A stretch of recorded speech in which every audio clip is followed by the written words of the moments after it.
Hi, Telly. So in this week video, I'm going to talk about transitioning from coworker to boss. So when you were part of a team and then you got promoted and now you have to manage former colleagues and former peers. So how do you deal with this situation? So hello, if you don't know me, my name is Elizabeth Badgett. I coach and I mentor new leaders.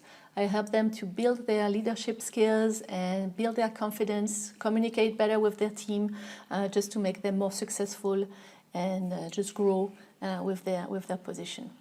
I do those videos every week, so I give you coaching advice and leadership advice with those videos every week. So how do you deal with the situation from moving from coworker to boss? So congratulations, champagne, you got the promotion, you're not going to lead the team, and this is great. And then you realize, oh, this is going to be a bit awkward now because there's like a big elephant in the room. I used to be part of the team and now I'm becoming the boss. So how am I going to approach that? This seems a bit weird. I don't know how to deal with the situation. What action should I take? Well, actually, the actions that you're going to take are not really relevant here. What is really important is for you to manage to understand your thought about the situation. What are you thinking about the situation and the fact that you were part of the team and now you're becoming the boss? Because what you're thinking about the situation will directly impact your leadership and will directly impact your results with this team. So what do I mean by what I'm thinking will impact the results with my team?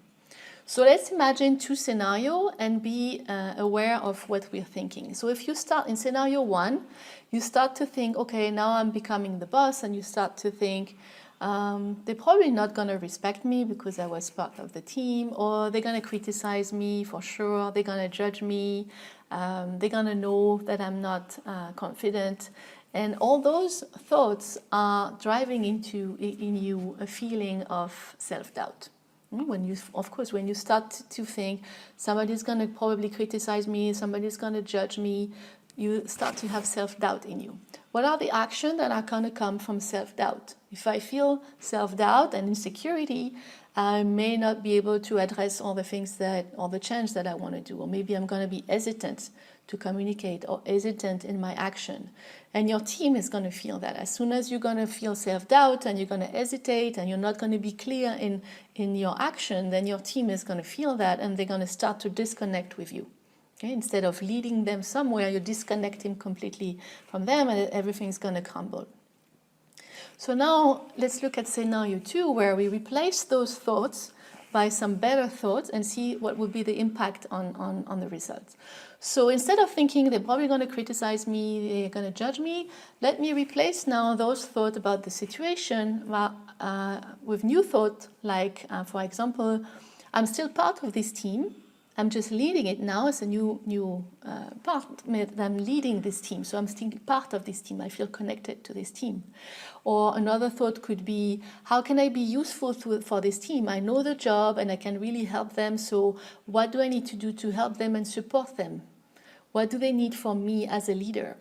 And all those thoughts will drive in you the feeling of the desire to be useful. So if you explore the situation as, okay, I used to be part of this team, now I'm the boss, but I want to be useful to them. I want to be the best leader I can be for them. And coming from a place of service, then when you come from a place of service and you feel useful in your position, the action that you're going to take are going to be completely different. If you feel completely useful, I'm here to help, you're going to ask questions, you're going to make changes. And the changes that you're going to make are the useful changes that you think are going to be beneficial for the team.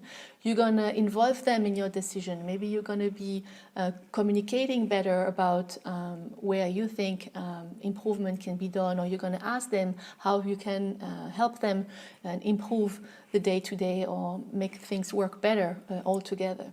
So when we're coming from a place of, I want to feel useful, I want to be of service to my team, your actions are going to be different. And then as soon as you have those actions that are more clear and more direct, then your team is going to feel more connected to you. Okay? The way I can explain being connected with your team is basically thinking, I see you, you see me, I get you, you get me, we're linked together, we're connected, we're going together in the same direction. This is the result of a team, of a leader that is of service, that is useful, that is listening to his team and taking action from a place of service and from feeling useful. It immediately connects the team to where you want to go because you're doing that all together. Okay, so your thoughts that were at the beginning are really important to either disconnect your team or connect your team to where you want to go. Okay, it's not I want to go there and you have to help me. It's let's go there together. And to do that, you're acting from a place of service and you're acting from a place of true leadership, guide, and feeling useful to your team. Okay, so let's summarize that. So when you face the situation that you have to now manage new colleagues and former peers, then I invite you to not think about they're going to judge me, they're going to do this, they're probably going to criticize me behind my back and so on, they're going to think I've changed.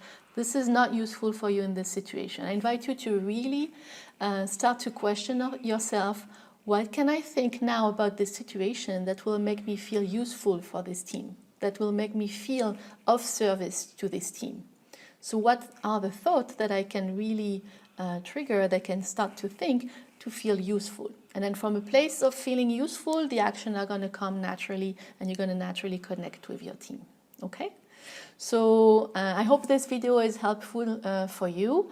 I do these every week, so if you want to connect with me on Facebook or on LinkedIn, you're welcome.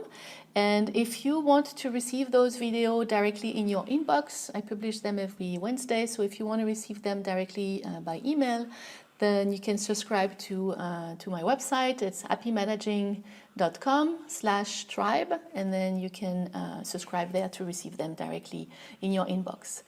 I'll put the link in the description box. Okay, I wish you a good week, and I see you next week. Bye.